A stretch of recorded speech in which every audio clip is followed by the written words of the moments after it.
हरे कृष्णा। परम श्रद्धेय श्री राम सुखदास जी महाराज कहते हैं कि इन पंच रत्न, पंच दिव्य श्लोकों का अगर कोई मनुष्य रोज पठन पाठन करता है तो उसको अधोगति नहीं होगी, यानी कि वो मनुष्य योनि में ही प्राप्त होगा। और भगवान कृष्ण ने तो ये कहा है इन्हीं श्लोकों के अंदर कि उसका पुनर्जन्म होता ही नहीं है। तो वो 5 श्लोक क्या हैं, दिव्य श्लोक क्या हैं, मैं आपको गा के सुना रहा हूँ।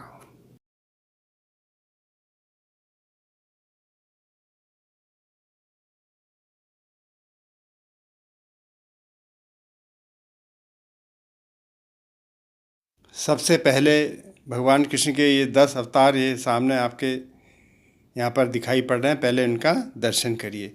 अब मैं आपको वो 5 दिव्य श्लोक पढ़ के सुना रहा हूँ। अजोऽपि सन्नव्यात्मा भूतानामीश्वरोऽपि सन्।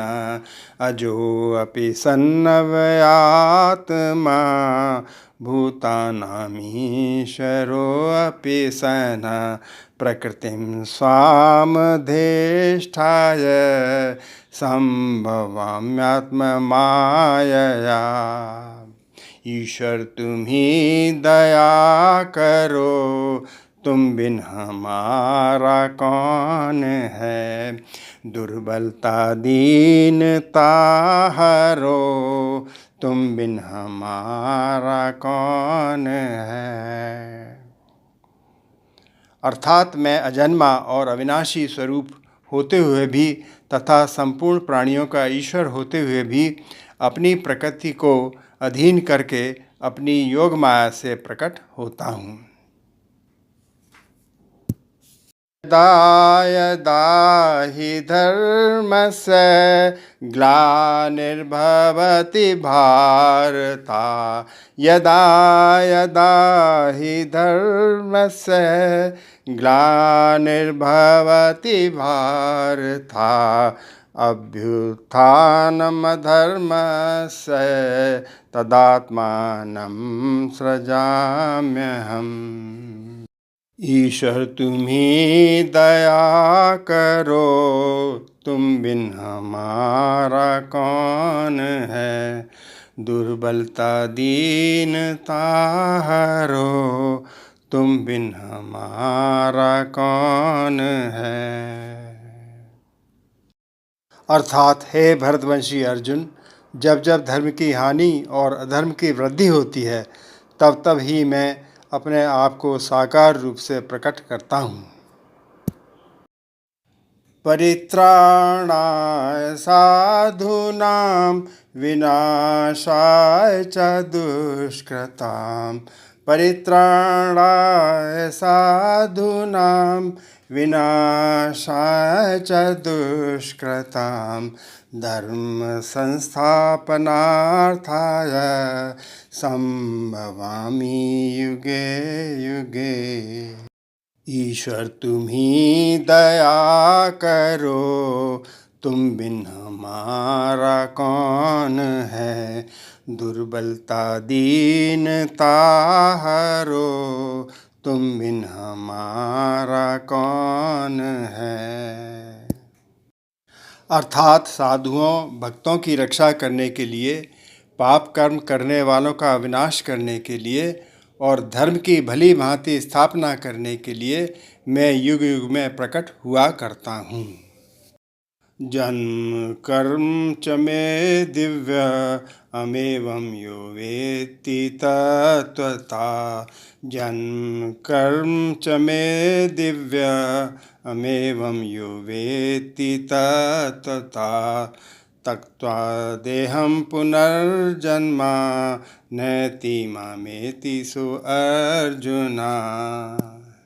ईश्वर तुम ही दया करो, तुम बिन हमारा कौन है। दुर्बलता दीनता हरो, तुम बिन हमारा कौन है। अर्थात हे अर्जुन, मेरे जन्म और कर्म दिव्य हैं, इस प्रकार मेरे जन्म और कर्म को जो मनुष्य तत्व से जान लेता है अर्थात दृढ़तापूर्वक मान लेता है, वह शरीर का त्याग करके पुनर्जन्म को प्राप्त नहीं होता, प्रत्युत मुझे ही प्राप्त होता है। देखा, यहाँ पर भगवान ने खुद ही कह दिया कि वो उसका पुनर्जन्म नहीं होगा। अब ये यहाँ पर आखिरी श्लोक है। वीत राग भय क्रोधा मनमया माम पाश्रिता। वीत राग भय क्रोधा मनमया माम पाश्रिता। बहवो ज्ञान तपसा पूता मद्भाव मागता। ईश्वर तुम ही दया करो, तुम बिन हमारा कौन है। दुर्बलता दीनता हरो, तुम बिन हमारा कौन है। अर्थात राग भय और क्रोध से सर्वथा रहित, मुझ में तल्लीन, मेरे ही आश्रित तथा ज्ञान रूप तप से पवित्र हुए बहुत से भक्त मेरे स्वरूप को प्राप्त हो चुके हैं। यहाँ पर आखिरी श्लोक में भगवान कहते हैं कि मुझे तत्व से जानो। तो तत्व की जानने का मतलब क्या है, श्री रामभद्राचार्य जी इस बात को समझाते हैं। तो जैसे कि बाजरे की फसल के पौधे को देखकर अगर कोई किसान पूछे कि ये किसकी फसल है, तो दूसरा किसान क्या कहेगा कि ये बाजरे की फसल है। चाहे उन पौधों में बाजरे का एक भी दाना नहीं है, लेकिन वह जानता है कि पौधों से पूर्व भी बाजरे का बीज ही था और अंत में भी बाजरा ही होगा, अतः बीच में भी बाजरा ही है। ऐसे ही सृष्टि के पूर्व में भी केवल एक भगवान ही थे और सृष्टि के बाद भी केवल वे ही शेष रहेंगे।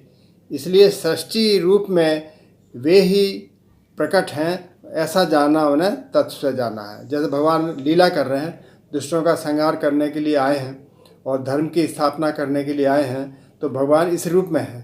तो अब यही बात हो गई कि इनको भगवान को तत्व से जाना, यानी मतलब है कि भगवान के कर्म और जन्म से जानने को कहते हैं तत्व से जानना।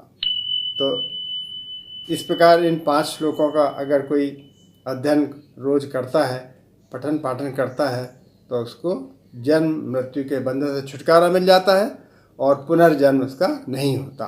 अगर पुनर्जन्म हुआ भी तो मनुष्य योनि में होगा। हरे कृष्णा।